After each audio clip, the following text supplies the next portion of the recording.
스가랴 묵상을 계속 하다가 이제 내일이면 스가랴 본문이 마무리됩니다.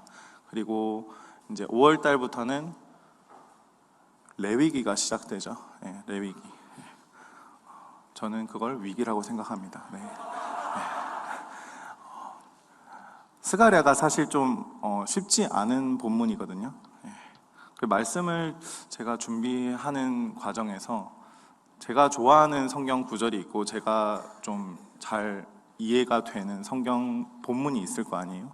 근데 기도를 하다가 내가 외부에서 설교할 것도 아닌데 함께하는 교회 안에서 설교할 건데 라는 생각이 들면서 하나님이 스가랴 본문을 끝까지 이렇게 전하라는 그런 마음을 주셔서 준비하게 되었습니다.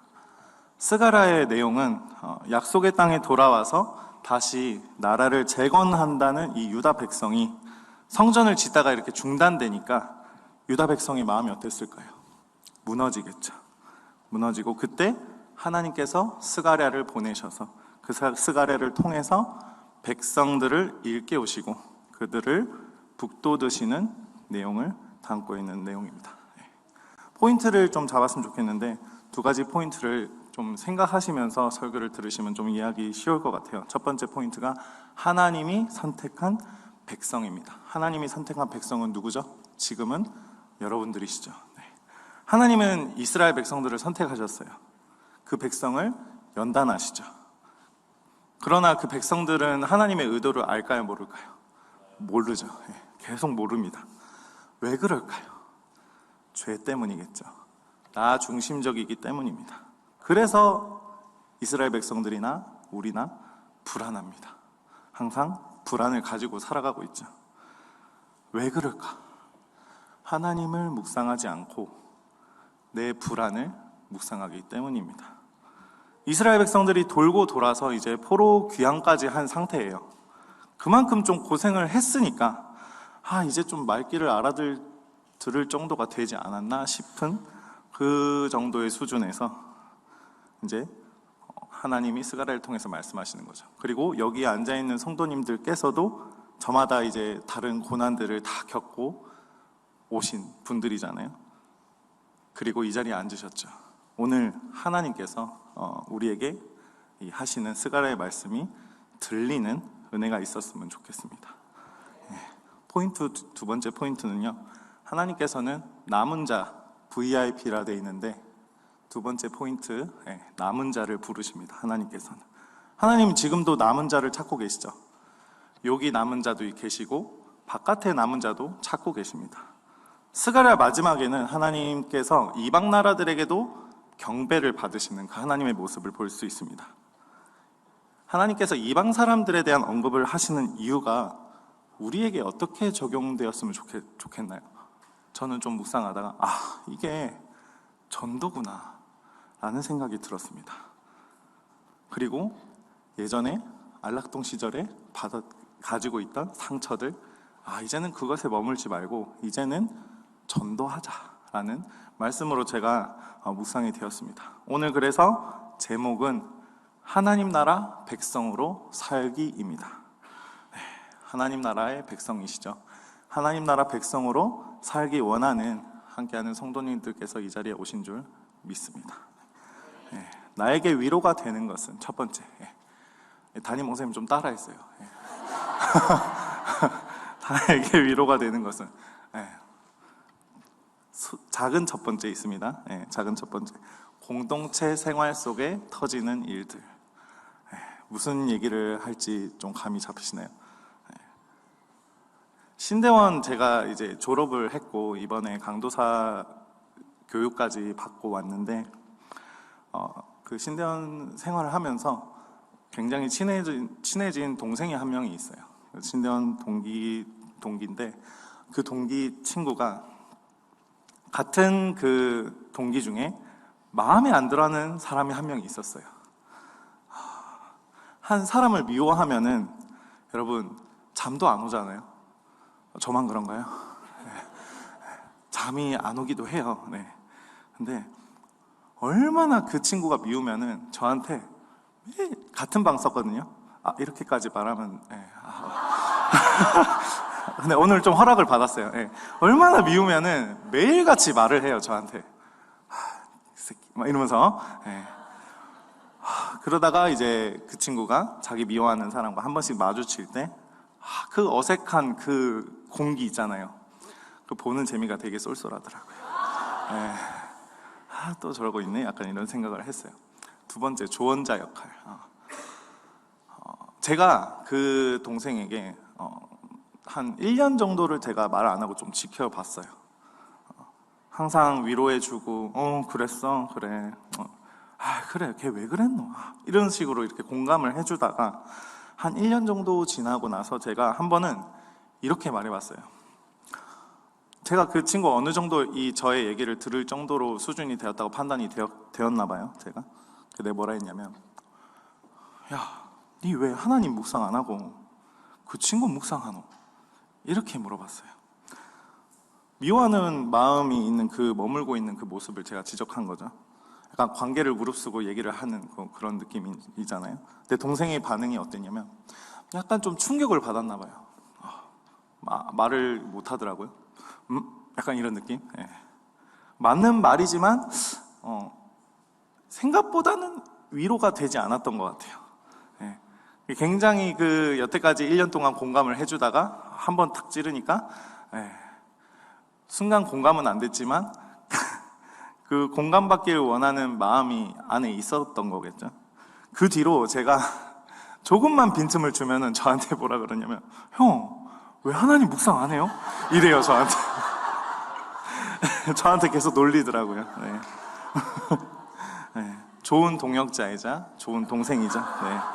그런 좋은 동역자를 만났다는 게 하나님께 참 감사한 마음이 듭니다.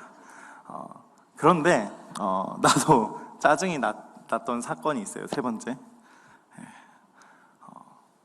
그 똑같은 친구, 그 동생이 미워하는 그 친구에게서 저도 똑같은 마음이 생기는 거예요. 짜증나네. 약간 이런 생각이 드는 거예요. 이때 내가 했던 말들이 생각이 나더라고요. 그 동생에게 조언했던 그 밤 12시 넘어서 이렇게 얘기하면서 자기 전에 이렇게 비몽사몽하면서 했던 말들이 생각이 나는데, 직접 제가 겪어보니까 막 열이 막 받잖아요.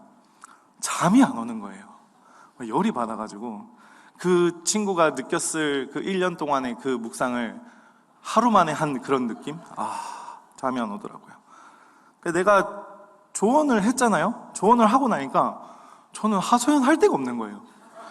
이게 어디다가. 근데 좀 용기를 냈어요. 용기를 내서 그 동생에게, 야, 새끼 진짜 막 이런 식으로 똑같이 화가 나가지고 막 얘기를 하는데 그 동생의 반응이 어땠냐면 같이 씹어주더라고요. 굉장히 건강하죠. 얼마나 고마운지 진짜 너무 고맙더라고요. 이게 이 막힌 뭔가 구멍이 팍 뚫린 느낌. 든든했어요, 되게. 그리고 제가 생각이 딱 들었어요. 나도 똑같은 사람이구나. 친구가 이렇게 힘들 당시에는 나는 그 일을 겪어보지 않았잖아요. 그래서 객관적으로 이렇게 볼 수 있었던 것 같아요. 남자는 특별히 공감 능력이 부족합니다. 굉장히 부족합니다. 여성분들 꼭 적어주세요. 부족합니다. 없는 건 아니에요. 부족합니다. 저는 그래도 좀 공감을 잘한다고 생각을 하지만은, 저도 상태가 안 좋을 때는 이 화가 나면은 IQ가 뭐 80, 70이 된다 그러잖아요. 빵이 돼요. 공감 능력이 제로가 돼요. 근데 우리를 가장 공감을 잘 하시는 분이 계시죠. 누군가요? 하나님이시죠. 저만 알고 있었던 건가요? 아무도 반응을 안 해주시죠. 하나님은 신이시죠. 그런데 어떻게 우리를 공감할 수 있나? 하나님이 이 땅에 오셨어요. 하나님이 이 땅에 오셔서 우리를 공감하셨죠. 실제로 인간의 삶을 살아보시고, 그리고 하나님이 또 스가랴를 통해서 이스라엘 백성들까지 공감해 주십니다. 이 스가랴의 메시지가 희망과 회복의 메시지라는 것을 이렇게 생각하시면서 계속 말씀을 들었으면 좋겠습니다. 이스라엘 백성들이 제가 새벽기도 설교 때도 이 본문에서 언급했었던 적이 있는데, 5번이나 제사를 드리면서 과거의 슬픔에 잠겨있는 모습일 때 하나님께서 어떻게 하셨나요? 너희들 그만 그거 상처 그만 묵상해라. 상처에서 좀 헤어나와라 이제. 이렇게 말씀하셨죠. 나의 슬픔이 기쁨으로 변화되는 그 하나님의 말씀. 네. 하나님이 이제 그 날에라는 메시지로 희망을 주셨죠. 그 날에가 언제냐면 여호와의 그 예수 그리스도의 초림과 재림을 의미합니다. 그래서 이 이스라엘 백성들은 오실 메시아를 기대하는 마음으로 나의 슬픔이 기쁨으로 변화되는 그 놀라운 경험을 했던 거죠. 우리는 어떤가요? 우리는 오신 메시아가 다시 오실 그 메시아를 바라보며 우리는 우리의 슬픔이 기쁨으로 바뀌는 놀라운 그런 경험을 합니다. 다시 큰 1번을 나와 있네요. 나에게 위로가 되는 것은 내가 원하는 위로의 말인가?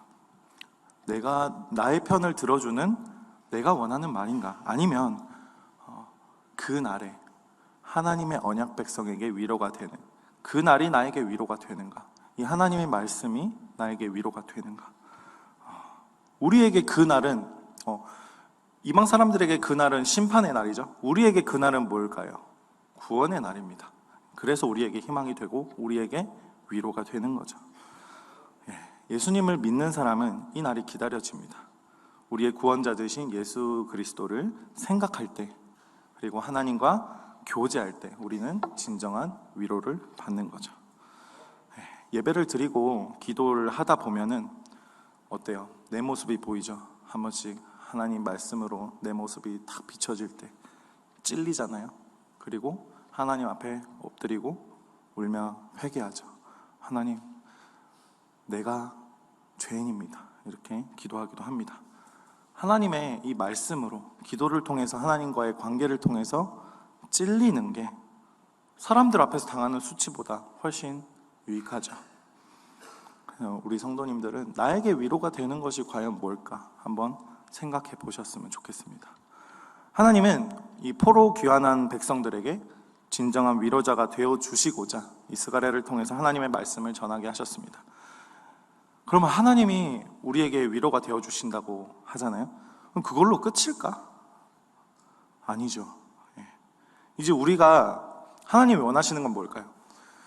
우리를 자기 백성 삼으시고 나를 구원하신 하나님께서 이 구원하신 목적이 뭘까? 바로 우리가 또 다른 사람을 위로해야 되겠죠. 그래서 우리 성도님도 훈련받으시고 섬기시는 거잖아요. 이스라엘 백성들은 이방 민족들이 그 대상이 되는 거죠. 2번 한번 보여주시겠어요? 16절 같이 한번 제가 말씀을 살펴보고자 하는데, 하나님께서는 이방의 남은 자를 찾으시는 분이십니다. 이 16절 보시면 예루살렘을 공격하러 온 모든 민족 중에 이 남은 자들이 해마다 예루살렘에 올라가서 온 세상의 왕이신 여호와께 경배하고 이스라엘 백성의 절기인 초막절을 지키게 한다고 합니다. 이방 나라 사람들은 초막절을 알까요, 모를까요? 몰라요. 근데 하나님께서는 그 이방 사람들에게 초막절을 지키게 한다고 하세요. 이 이방 민족이 여호와의 이 율법을 배우기 위해 예루살렘에 오게 하시는 것은 이사야 2장에도 이렇게 예언하고 있는데, 이사야도 동일하게 메시아가 오실 것을 예언하면서 하나님만이 구원의 근거라는 이 하나님이 우리의 구원자 되심을 알려주는 거죠. 근데 이방 민족이 근데 이스라엘 백성들과 관계가 없는데 이 초막절에 참여해야 하는 이유가 뭘까? 이방 사람들은 이해가 안 될 수도 있잖아요. 초막절에 대해서 좀 아셔야 될 게, 제가 초막절을 좀 연구를 해봤어요. 이 초막절이 뭘까? 이스라엘의 안식일과 이 절기 중에서 가장 큰 축제라고 합니다. 규모로 볼 때 가장 큰 축제입니다. 다른 제사들과 비교 안 될 정도로 큰데 7일 동안 매일 어린 양 14마리씩 합 98마리, 양 98마리를 제사로 드리고 염소 2마리씩 해서 합계 14마리, 송아지 70마리인데 첫째 날 13마리를 제사를 드리고 매일 한 마리씩 줄여가면서 마지막 날에 7마리로 제사를 드립니다. 여기서 70마리 송아지는 세상 이 모든 민족을 위한 의미가 담겨 있다고 합니다. 이 초막절 축제가 이방 민족들의 속죄와 회복에 관한 요소가 포함되어 있다고 합니다. 하나님은 이방 민족 중에서 남은 자를 건지시기 위해 초막절로 오게 하시는 거죠. 너희 이거 봐가지고 너희들이 이제 이스라엘 백성들 초막절을 같이 드리니까 뭐 로마에 왔으면 노마법을 지켜라, 이게 아니라 하나님께서는 속죄하고 회복하시기 위해서, 이방 사람들을 건지시기 위해서 이렇게 초대하시는 거죠. 우리가 예수 그리스도를 믿고 교회에 올 때 이런 생각을 하는 분들이 있어요. 초신자들 중에 계시님이 구원할 자를 이미 정해놓으셨잖아요. 그러면은 우리는 아무것도 하지 않아도 되지 않나요? 약간 이런 생각을 하시는 분들도 계시는데, 우리는 하나님이 남겨놓으신, 하나님이 선택하신 그 사람들이 누군지 알까요? 모를까요? 모릅니다. 하나님이 정하신 남은 자를 찾는 것이 우리의 일이죠. 그게 바로 전도입니다. 17절, 18절 넘어가시면 경배받으시는 하나님입니다. 초막절을 지키러 예루살렘에 오지 않는 모든 이방 민족들에게 재앙을 예고합니다. 하나님께서. 그 재앙이 뭐냐면 비를 내리지 않는 거예요.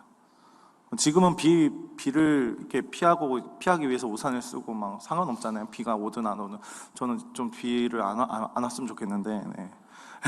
당시에는 비가 굉장히 중요했었어요. 비를 내리지 않는 재앙은 이 구약에서 하나님의 징벌 수단에 자주 언급됩니다.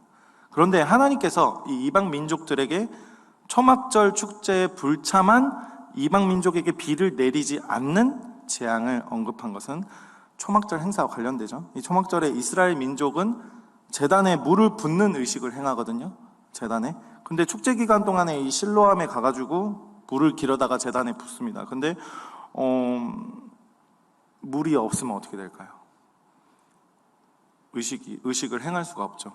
요한복음 7장에서도 예수님은 초막절 끝날에 성전에서 이렇게 선포하죠. 누구든지 내게로 와서 마시라. 나를 믿는 자는 성경의 이름과 같이 그 배에서 생수의 강이 흘러나리라.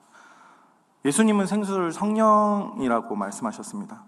우리 예전에 안락동 시절에 찬양 많이 불렀죠. 생수의 강이 내게서 기억하시는 분들 계시죠? 예. 그 생수의 강이 바로 초막절과 관련이 되어 있습니다. 이방 민족들에게 비를 내리지 않겠다고 말씀하신 하나님의 의도는 뭘까요? 만약에 비가 내리지 않으면은 초막절에 물이 없을 거고, 이 말은 구원의 은총을 베풀지 않겠다는 말과 같습니다. 하나님은 이방 민족에게도 구원을 베푸시려고 기회를 주시는 거죠. 이렇게 기회를 주시는 하나님을 세상은 되게 오해를 하죠. 내가 왜 그걸 따라야 되나요? 난 그런 거 잘 모르겠는데요. 내 입맛대로 해주지 않으면 그게 하나님인가요? 비나이다 비나이다 내 뜻대로 되게 해주소서. 그런 식으로 기도를 하죠. 자기 중심적으로 살아왔기 때문에 하나님조차도 자기 중심적으로 섬깁니다. 우리는 어떤 마음이 들까요? 그런 사람들 보면 하나님 그 사람 제발 좀 심판해 주세요. 이런 마음이 들기도 하죠. 한 분만 그러신 것 같아요. 네. 하나님은 그런 이방 사람들에게도 기회를 주십니다. 그리고 그분들을 섬기라고 말씀하시죠. 19절 다 나와 있네요. 공의로우신 하나님. 하나님은 이방 나라들이 예루살렘으로 와서 하나님을 경배해야 한다고 말씀하십니다. 그걸 지키지 않으면 뭘까요? 죄라고 하십니다. 19절 번역이 이 개역개정 성경은 좀 헷갈리는데 19절 번역을 제가 다시 하자면은 이것이 이집트의 죄이며 또 그 모든 나라들의 죄이다. 곧 그 초막절 절기를 지내러 올라가지 않는 것이라. 초막절 절기를 올라가지 않는 것이 이방 나라들의 죄라고 하나님께서 말씀하십니다. 나랑 뭔 상관이 있어요? 라고 말하는 그런 이방 나라들에게 그거 죄다 라고 말씀하시는 거죠. 초막절은 이스라엘 백성들에게 이 광야 생활을 회상하는 그런 절기거든요. 이스라엘 백성들이 포로 생활에서 돌아와서 성전 건축 시작 전에 초막절을 지낸 기록이 있습니다. 스가랴 3장 4절과 8절에 있죠. 세월이 지나면서 여호와의 왕되심을 기념하는 날로 지켜지는 겁니다. 따라서 이방 나라들이 초막절에 예루살렘에 올라와서 하나님을 경배해야 한다는 것은 하나님께서 온 세상의 왕되심을 기념하는 것으로 이해할 수 있습니다. 이스라엘 백성들에게 이 하나님의 말씀은 얼마나 위로가 되었을까요?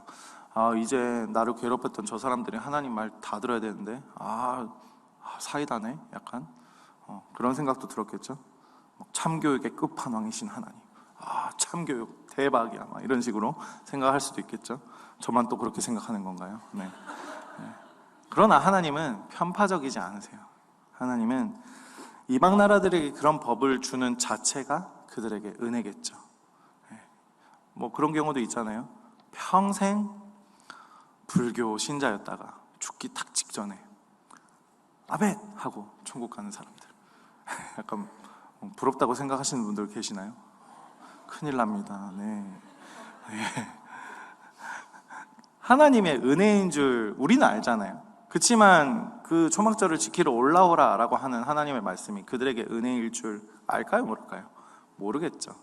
우리가 알려줘야 됩니다. 그거 은혜예요. 은혜 받은 거예요. 뭐가 은혜인데요? 그거요. 네, 그런 식으로 알려줘야겠죠. 이스라엘 백성들은 하나님의 의도를 다 알고 있지만은 이방 백성들은 내가 왜? 하나님? 네가 뭔데? 약간 이런 사람들도 분명히 있어요. 그것을 볼 때 하나님의 공의가 딱 드러나는 거죠.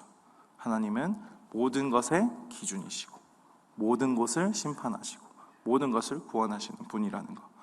그래서 20절과 21절에서 마지막이에요. 이게 14장 20절과 21절에서 여호와께 성결이라고 말하며 여호와는 하나님의 거룩을 찬양하게 되는 거죠. 예수님의 재림의 때에 하나님의 거룩의 그림이 완성될 겁니다. 이스라엘 백성들은 그 날을 기대하며 살아갔을 거예요. 이제 좀 묵상을 해볼까 합니다. 3번 3번에 1번 감사합니다.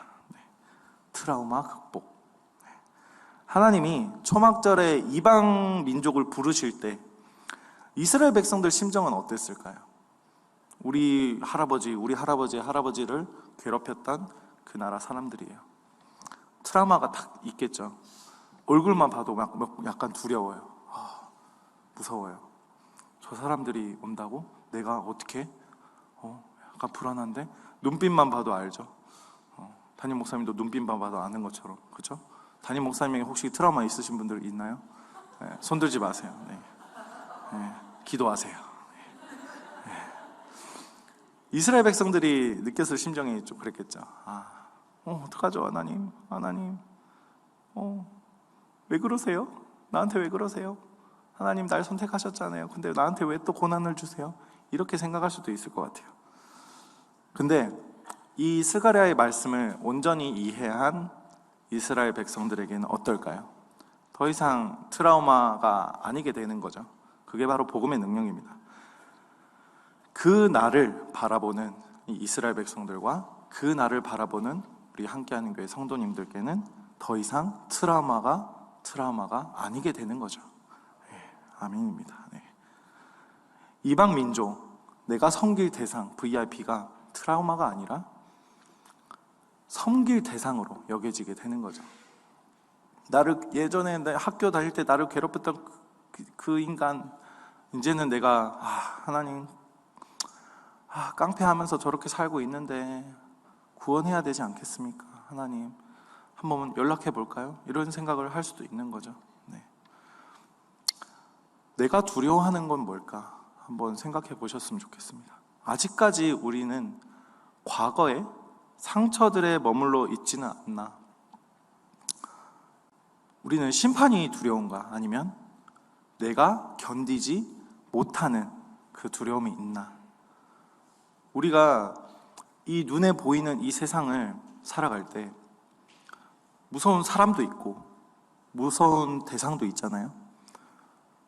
근데 그거에 머물러 있으면은 결국에는 예수님이 오실 때 심판을 당하게 되어 있어요.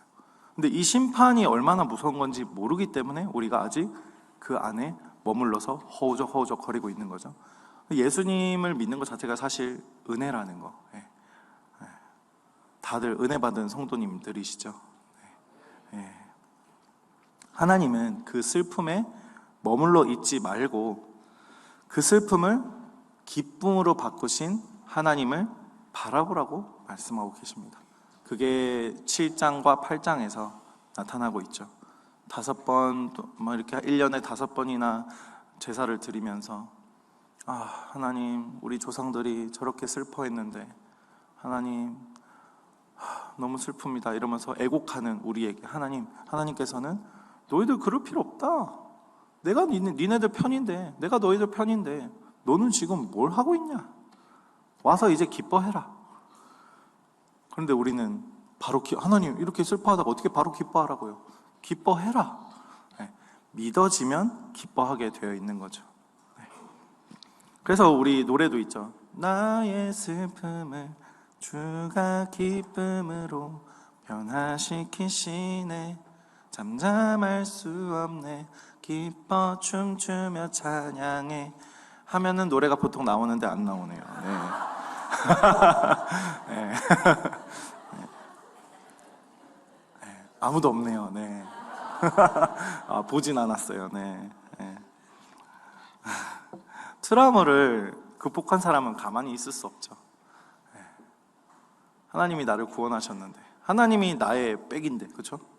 나의 등 뒤에서 나를 도우시는 주. 저 그 찬양할 때 진짜 얼마나 감사했는지 몰라요.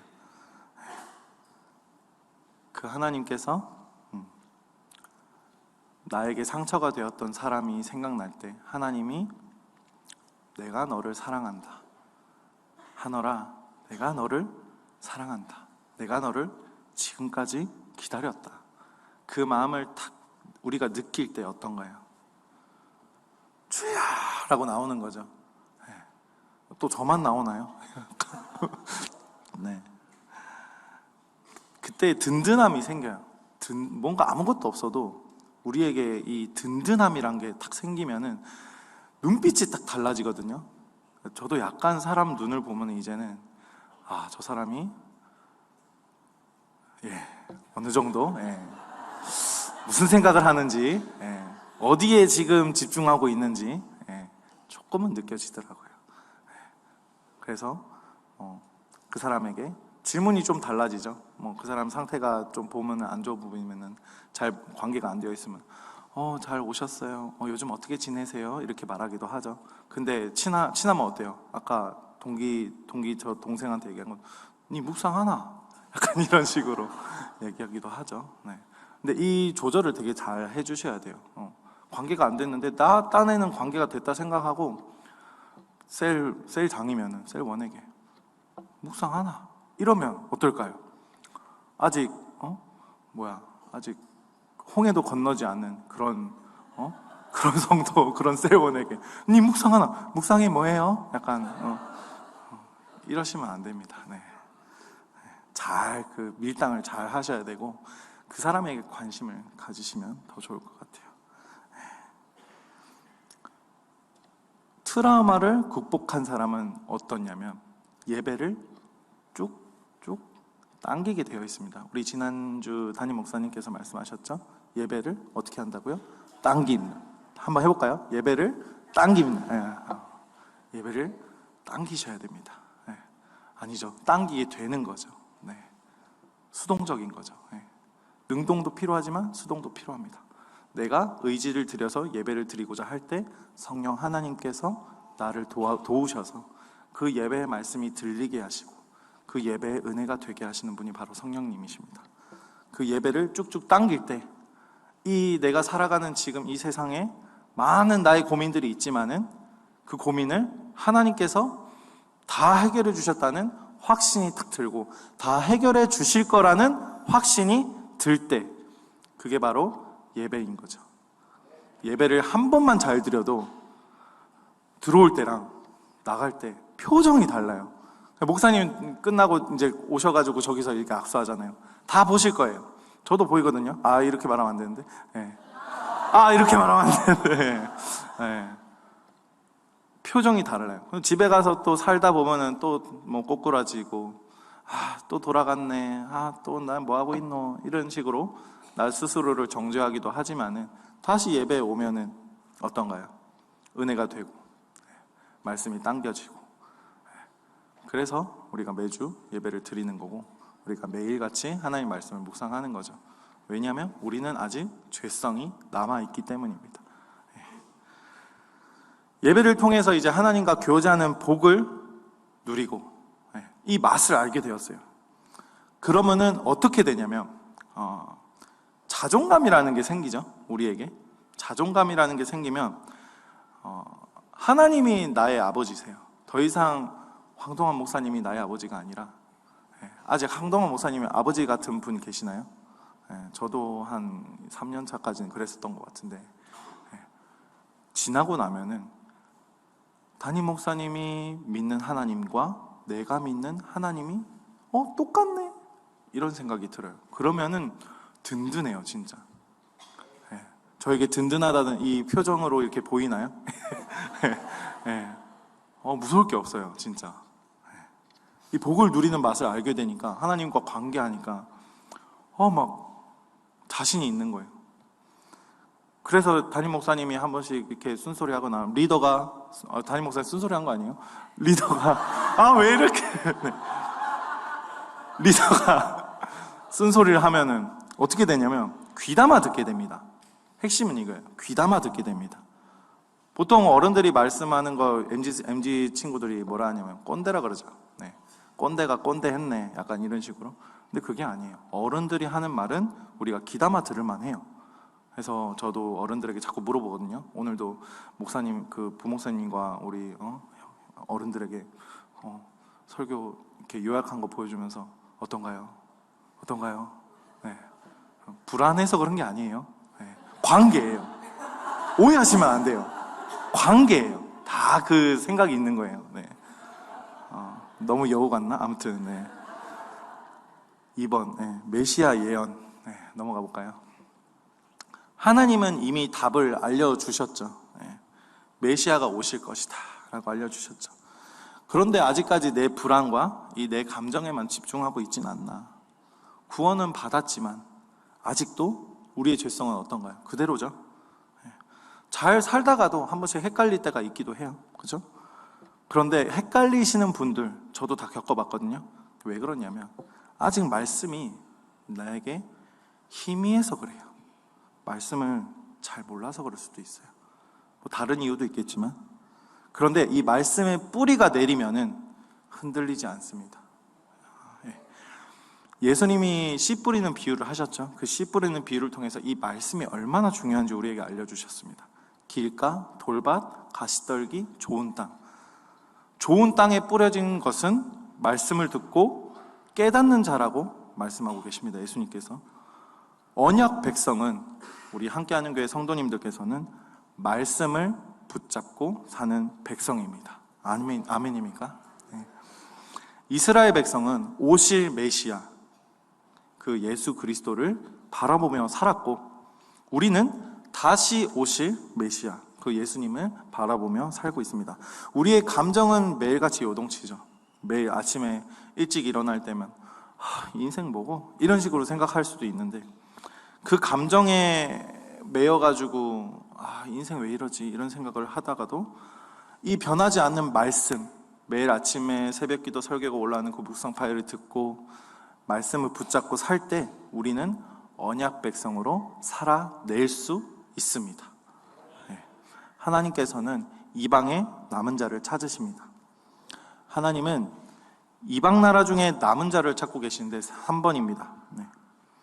이 하나님의 나라의 축제에 이방 사람들을 초대할 때 우리 한번 묵상해 봤으면 좋겠는 게, 나는 이 축제에서 어떤 역할을 하고 있는가? 이 초막절이라는 축제에 나는 이스라엘 백성과 같은 사람으로서 어떤 역할을 하고 있나? 교회에 새 가족이 왔어요. 새 신자가 왔어요. 이스라엘 백성들도 아무것도 모르는 이방 사람들이 왔어요.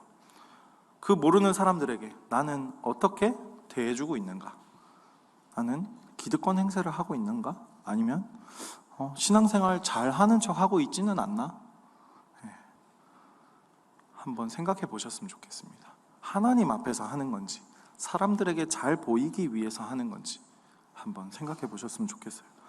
종말을 기다리는 우리가 이 교회에서 매일 드리는 축제의 예배를 우리만 누릴 것이 아니죠.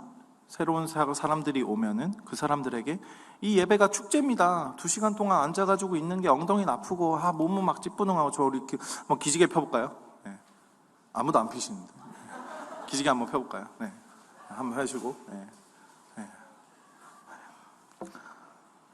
우리가 이렇게 오래 앉아 있지만 이게 축제라니까요. 네. 네. 축제예요. 네. 근데 그것으로 만족하는가? 우리는 하나님은 이방의 남은 백성들을 찾고 계십니다. 세상에 흩어져 있는 그 건질 영혼들을 우리에게 보내주시고 그리고 그들을 섬기라고 하나님께서 우리를 먼저 훈련시키셨죠. 네. 교회 안에서도 믿음 없는 사람들이 있긴 있습니다. 그렇지만 지금 전도축제 기간이죠. 다들 전도하고 계시잖아요. 교회를 모르는 이 세 가족이 왔을 때 하나님이 보내주신 의도가 뭘까? 하나님이 우리에게 보내주신 의도는 우리가 그만큼 준비되었기 때문에 이제는 보내주시는 거라고 생각합니다. 결론입니다.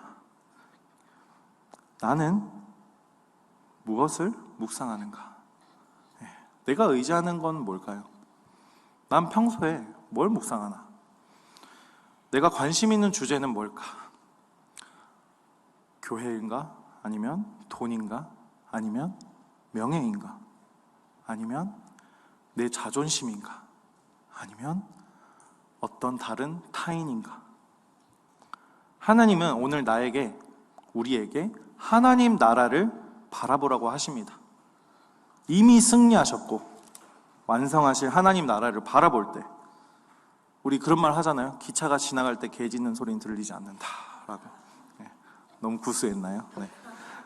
내 문제가 되지 않는 그 놀라운 경험을 하게 될 때 우리는 앞을 보고 달려갈 수 있게 됩니다. 네. 두 번째, 말씀인가? 내 감정인가? 네. 구원받아도 죄성은 그대로죠. 네.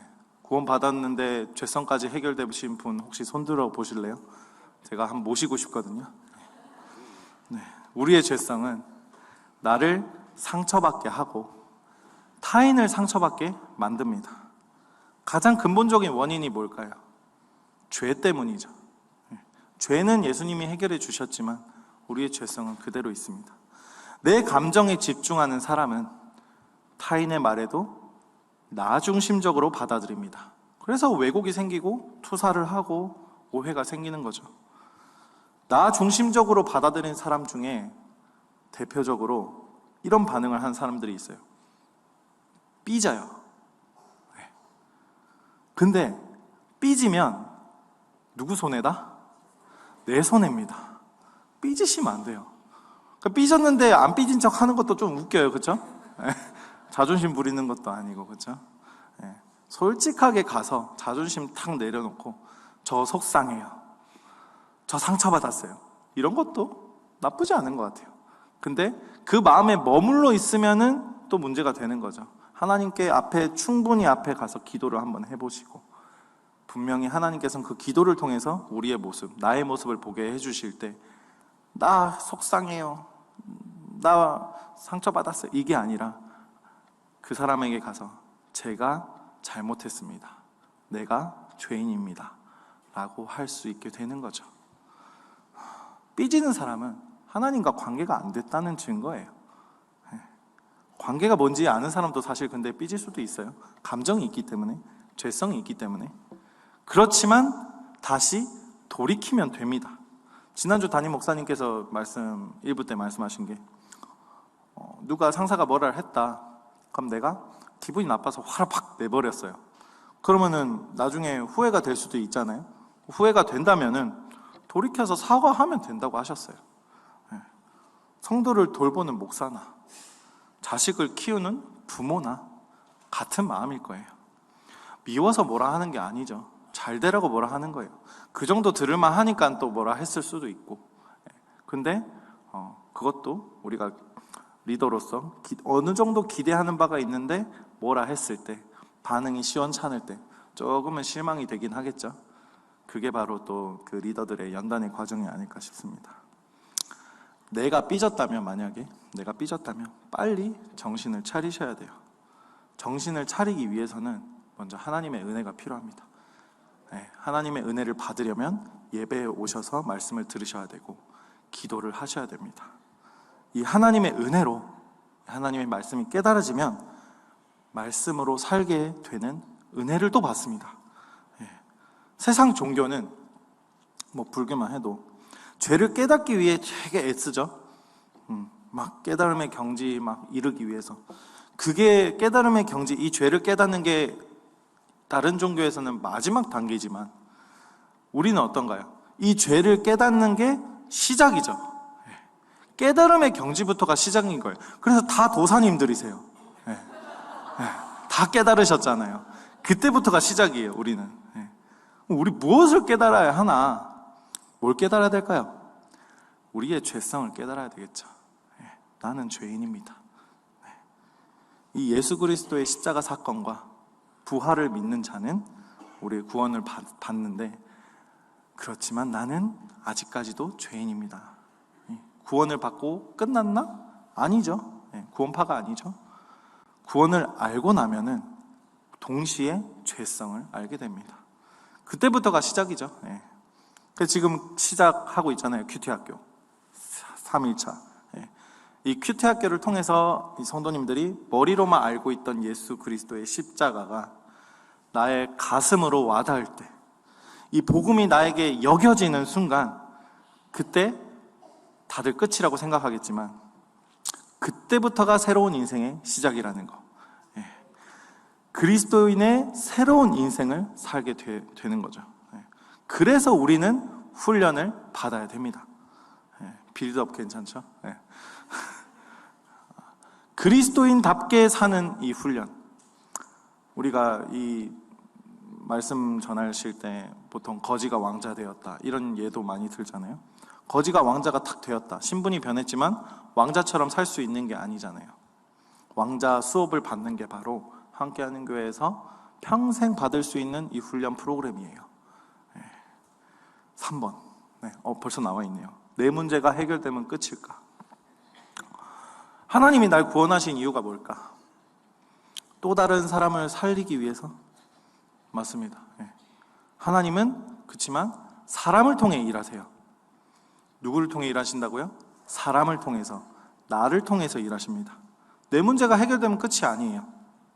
그 문제를 해결해 주신 분은 누굴까요? 하나님이시죠. 그 하나님의 의도를 알아야 됩니다. 하나님이 나를 회복시켜 주신 의도가 뭘까?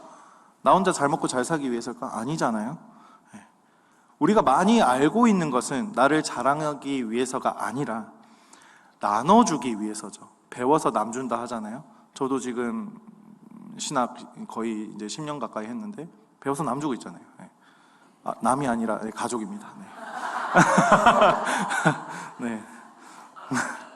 우리는 교회 안에서 내가 섬김 받은 것처럼 다른 사람을 섬기는 자가 되셨으면 좋겠습니다. 하나님은 내가 섬길 때 그 열매가 맺혀지던 맺혀지지 않던 하나님 나라의 수첩에 기록하고 계세요. 그 수첩에 내가 섬긴 많은 사람의 이름이 기록되어서 우리가 천국 상급을 많이 받는 하나님 나라의 백성이 되었으면 좋겠습니다. 적용입니다. 삶에서 드려지는 예배. 우리가 삶에서 예배를 어떻게 드릴까? 하나님께서는 스가랴 선지자를 통해 하늘의 법정에 서 계셨죠. 여호수아가, 스가랴 초반에 여호수아 이야기가 나오는데 더러운 옷을 입고 있었는데 이 더러운 오물이 묻어있는 것을 이제 벗기시고 새 옷을 입혀주십니다. 사라는 그때 하나님께 한마디도 항의하지 못하죠. 왜 그럴까요? 어떻게 그럴 수 있었을까요?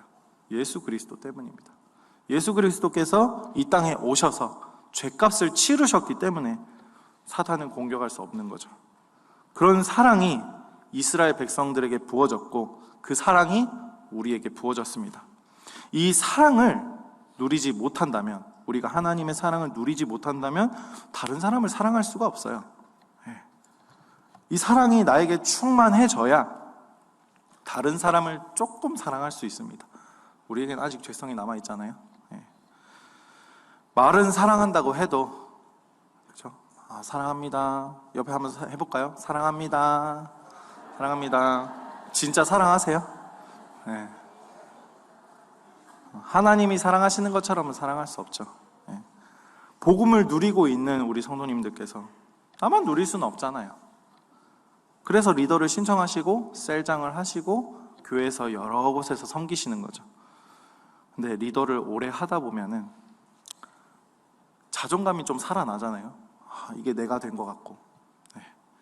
그런데 그렇게 열심히 교회에서 섬기다가 자리를 탁 내려놓았을 때 어떤가요? 보통은 이제 예전의 삶으로 돌아가게 되더라고요. 보통 이제 결혼하시고 열심히 섬기시던 분들 보면은 이제 또 이렇게 몇 명 안 추려지는데, 그럼 안 되는데. 네. 근데 예전 삶으로 돌아가게 되기도 하고 그대로 열심히 섬기는 분들도 많이 계세요. 혹은 내 열심으로 또 내 나라를 만들고 있는 일 중독이잖아요. 네. 근데 그 모든 것이 다 내 맘대로 사는 거죠. 다시 돌아가거나 뭔가 내 열심으로 열심히 살거나, 두 가지 모두 내 마음대로 사는 거예요. 하나님 은혜로 그 나의 부족한 부분이 다 깨달아졌어요. 그럼 어떤가요? 자괴감이 들기도 하고 부끄럽기도 합니다. 이때 기도하셔야 됩니다. 내가 가장 낮은 자리에 탁 섰을 때 기도하셔야 됩니다. 기도하지 않는 사람은 어떻게 되냐면 또 다시 스스로를 속이게 돼요. 타협점을 찾는 거죠. 스스로 속인다는 말은 또 뭐냐? 양심이 없게 되는 거예요. 하나님이 주신 양심이 점점 없어져요. 떳떳한 게 아니라 어떻게 되냐? 뻣뻣해지죠. 영적으로 뻣뻣해집니다. 영적으로 뻣뻣해지면 성령의 기름 부음을 받을 수가 없어요. 기계에도 기름 부음을 이렇게 기름 부음이 아니죠. 기계에도 기름을 이렇게 줘야 되듯이 우리의 영에도 기름 부음이 필요합니다. 그래서 지금 담임 목사님께서 마지막 날에 큐티학교 기름 부으심 강의를 하시는 거죠. 우리는 영적인 스트레칭을 매일매일 해줘야 합니다. 영적인 스트레칭은 뭔가? 바로 묵상입니다. 아멘. 두 번째, VIP를 만날 때. 제가 20대 초중반에 굉장히 일을 많이 했어요. 농장에서 일을 해보기도 하고, 공장에서 일을 해보기도 하고, 노가다를 해보기도 하고, 다쳐보기도 하고 했는데, 이 일을 해보니까 사실 교회에 오는 게 얼마나 힘든지 자연적으로 알게 되더라고요. 이 직장인들이 교회에서 와가지고 섬기시는 게 이게 보통 믿음이 아니구나, 장난이 아니구나, 치열하다는 생각이 듭니다. 그런 세상에서 열심히 사는 분들, VIP잖아요. 그분들의 대상, 우리의 VIP죠. 다양하죠. 교회를 아무것도 모르는 VIP가 있습니다. 그리고 교회를 계시다가 떠난 VIP도 있죠. 그리고 교회를 아주 미워하는 VIP도 있어요. 이 사람들에게 우리는 복음을 전해야 됩니다.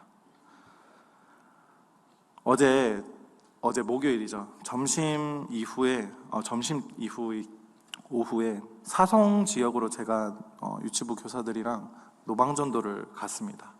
예전에 빌립 전도 훈련을 받으면서 기억이 새록새록 나면서 노방전도를 한번 했는데, 점심을 함께 먹고 교사들과 노방전도를 이렇게 시작하려고 카페에서 전도지, 우리 이번에 나온 전도지랑 휴지 이렇게 해가지고 나눠주는데, 아이를 안고 있던 여성분이 계셨어요. 그 여성분이 전도지를 딱 받으면서 뭐라고 하시냐면, 저 교회 찾고 있었어요 라고 하시는 거예요. 깜짝 놀랐어요, 진짜.